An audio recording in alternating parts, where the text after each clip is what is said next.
Hi there. Jim here, the father of this father son show where Zach and I talk about fantasy, science fiction, and other nerdy stuff.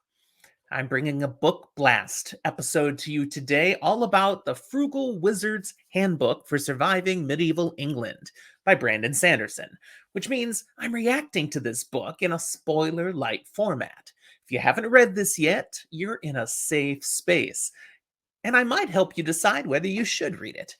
Speaking of deciding, my son and I hope you'll decide to like this episode and subscribe to our channel if you haven't done so.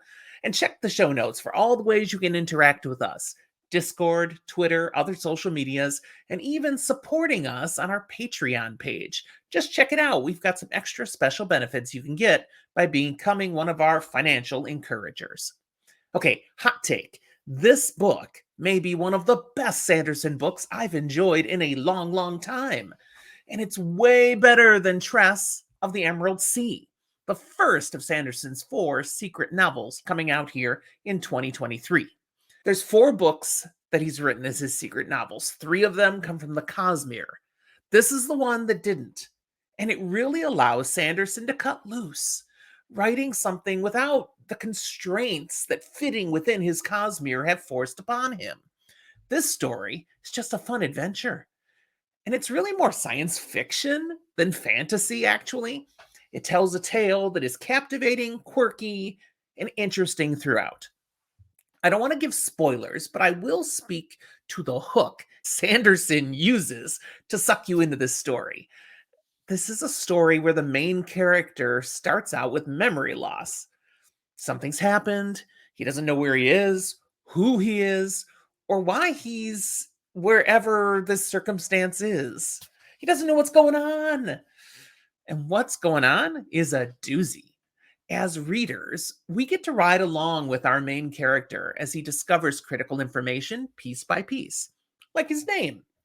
Much more than that, of course. This device is used well in other books I've enjoyed. Most recently, Project Hail Mary by Andy Weir. I've got another Book Blast episode on that you can already check out. This device is extremely effective in keeping our interest, and Sanderson does quite well with this style in this book. Another aspect of this story that I enjoyed is that, as the title says, we're set in medieval England, a staple of fantasy fiction. But wait a minute, this isn't really fantasy. It's science fiction. Okay, it's actually both. But the medieval England you get to be in is not necessarily what it appears. That's part of the fun. Sanderson takes a fantasy trope and does something quite fresh and unique with it. And I found that aspect of the story delightful.